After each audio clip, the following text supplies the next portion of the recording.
దేవుని పరిశుద్ధ నామానికి స్తోత్రాలు. ఈ రోజున మత్తయి సువార్త 2వ అధ్యాయము. ఈ అధ్యాయములో 23 వచనాలున్నాయి. మొదటి వచనం, రాజైన హేరోదు దినములయందు యూదయ దేశపు బెత్లెహేములో యేసు పుట్టిన పిమ్మట ఇదిగో తూర్పు దేశపు జ్ఞానులు యెరూషలేమునకు వచ్చి. రెండవ వచనం, యూదుల రాజుగా పుట్టినవాడెక్కడనున్నాడు? తూర్పు దిక్కున మేము ఆయన నక్షత్రము చూచి ఆయనను పూజింపవచ్చితిమని చెప్పిరి. మూడవ వచనం, హేరోదు రాజు ఈ సంగతి విన్నప్పుడు అతడును అతనితో కూడా యెరూషలేము వారందరూ కలవరపడిరి. నాలుగవ వచనం, కాబట్టి రాజు ప్రధాన యాజకులను ప్రజల్లో నుండి శాస్త్రులను అందరినీ సమకూర్చి క్రీస్తు ఎక్కడ పుట్టునని వారిని అడిగెను. ఐదవ వచనం, అందుకు వారు యూదయ బెత్లెహేములోనే, ఏలయనగా యూదయ దేశపు బెత్లెహేమా, నీవు యూదా ప్రధానులలో ఎంత మాత్రమును అల్పమైన దానవు కావు. ఇశ్రాయేలను నా ప్రజలను పరిపాలించు అధిపతి నీలో నుండి వచ్చును అని ప్రవక్త ద్వారా వ్రాయబడి ఉన్నదనిరి. ఆరవ వచనం, అంతటా హేరోదు ఆ జ్ఞానులను రహస్యముగా పిలిపించి. ఏడవ వచనం, ఆ నక్షత్రము కనబడిన కాలము వారి చేత పరిష్కారముగా తెలుసుకొని. ఎనిమిదవ వచనం, మీరు వెళ్లి ఆ శిశువు విషయమై జాగ్రత్తగా విచారించి తెలుసుకొనగానే నేనును వచ్చి ఆయనను పూజించున్నట్లు నాకు వర్తమానము తెండని చెప్పి వారిని బెత్లెహేమునకు పంపెను.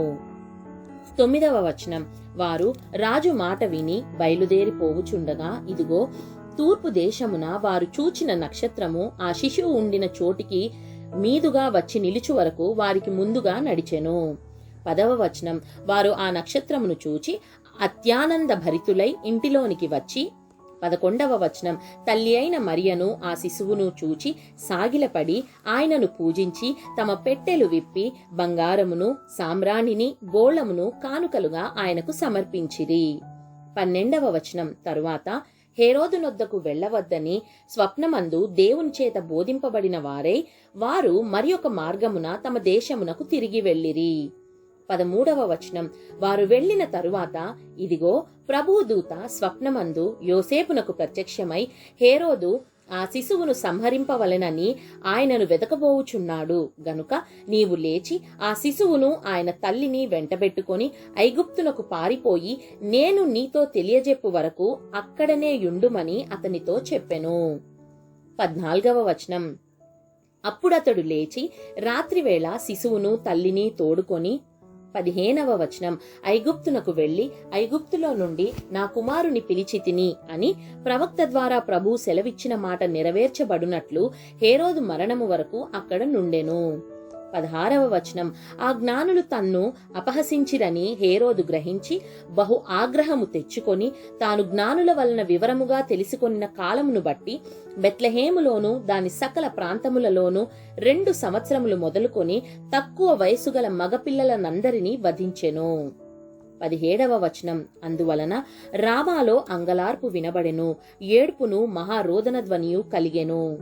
18వ వచనం, రాహేలు తన పిల్లల విషయమై ఏడ్చుచు వారు లేనందున ఓదార్పు పొందనొల్లకయుండెను అని ప్రవక్త అయిన ఇర్మియా ద్వారా చెప్పబడిన వాక్యము నెరవేరెను.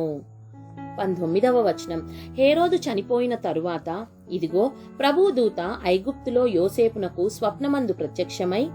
20వ వచనం, నీవు లేచి శిశువును తల్లిని తోడుకొని ఇశ్రాయేలు దేశమునకు వెళ్ళుము. 21వ వచనం, శిశువు ప్రాణము తీయజూచుచుండిన వారు చనిపోయిరని చెప్పెను.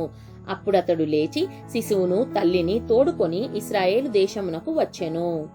22వ వచనం, అయితే అర్కేలాయు తన తండ్రి అయిన హేరోదునకు ప్రతిగా యూదయ దేశము. 23వ వచనం, ఏలుచున్నాడని విని అక్కడికి వెళ్ల వెరచి స్వప్నమందు దేవుని చేత బోధింపబడిన వాడే గలిలయ ప్రాంతములకు వెళ్లి నజరేతను ఊరికి వచ్చి అక్కడ కాపురముండెను. ఆయన నజరేయుడనబడునని ప్రవక్తలు చెప్పిన మాట నెరవేరునట్లు ఈలాగు జరిగెను. దేవుడు చదవబడిన పరిశుద్ధ వాక్యాన్ని మనందరి వినికిడిలో దీవించి మనల్ని ఆశీర్వదించునుగాక. ఆమేన్.